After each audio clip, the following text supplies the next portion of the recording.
آداب اخذ الزکات و ایتائها، زکات لینے اور دینے کے آداب۔ زکات کا مال لانے والے کے لیے خیر و برکت کی دعا کرنی چاہیے۔ تو دو طرح کی دعائیں ملتی، ایک تو براہ راست اس شخص کے لیے دعا جو صدقہ لایا ہو کہ اے اللہ فلاں پر رحمت نازل فرما، اور دوسری اللہ فلاں کی آل پر رحمت نازل فرما۔ سمجھ آ گئی؟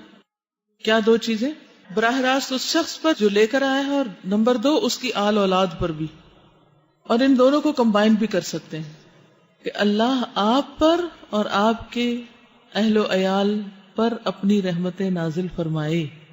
ہمارے فائنانس ڈپارٹمنٹ کے باہر اچھی کیلی گرافی میں لکھ کر یہ لگا ہونا چاہیے کہ جو شخص کچھ بھی لے کر آئے اس کے لیے ایک اجتماعی دعا ہو، کیونکہ یہ سنت ہے نبی صلی اللہ علیہ وسلم کی۔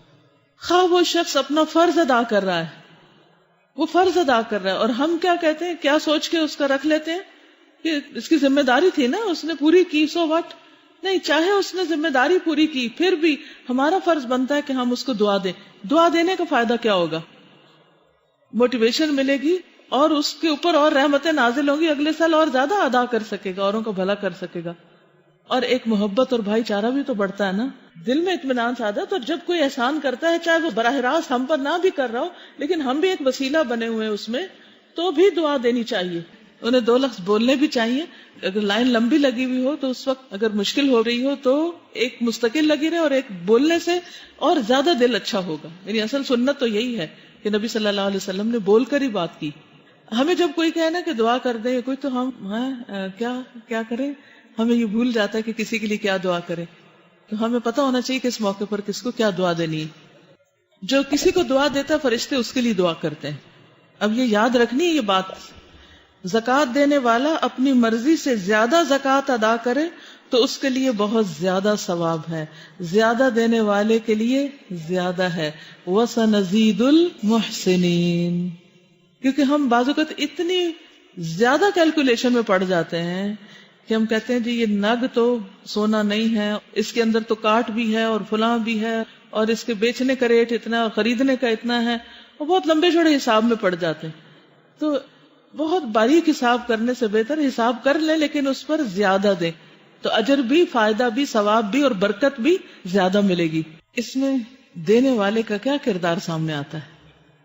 وہ اتنے شوق سے کیوں دیتے تھے اور زیادہ دینے پر کیوں مصر تھے؟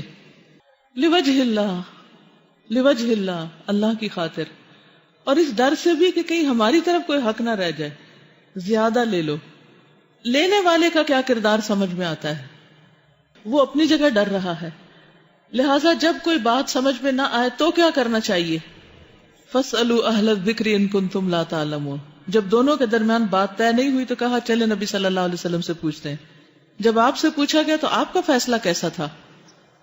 آپ نے کیا کیا؟ جو خوشی سے زیادہ دے اس سے لے لیا جائے، اور ہمارے لیے ایک پریسیڈنٹ سیٹ ہو گیا کہ اگر کوئی زیادہ دے رہا ہے اور لینے والا اس سے زیادہ لے لیتا ہے تو لینے والے پر کوئی گناہ نہیں ہے، اور دینے والے کو کیا مل جائے گا؟ اس کو نبی صلی اللہ علیہ وسلم کی دعا ایک طرح سے ملے گی، کیونکہ آپ صلی اللہ علیہ وسلم نے اس کے مال میں برکت کی دعا دی۔ تو ہمیں بھی کیا کرنا چاہیے؟ ایسے شخص کے لیے برکت کی دعا کرنی چاہیے۔ پچھلی حدیث میں رحمت کی دعا ہے اور یہاں برکت کی، کہ اللہ تعالیٰ تمہیں اور زیادہ اضافہ دے اس مال میں۔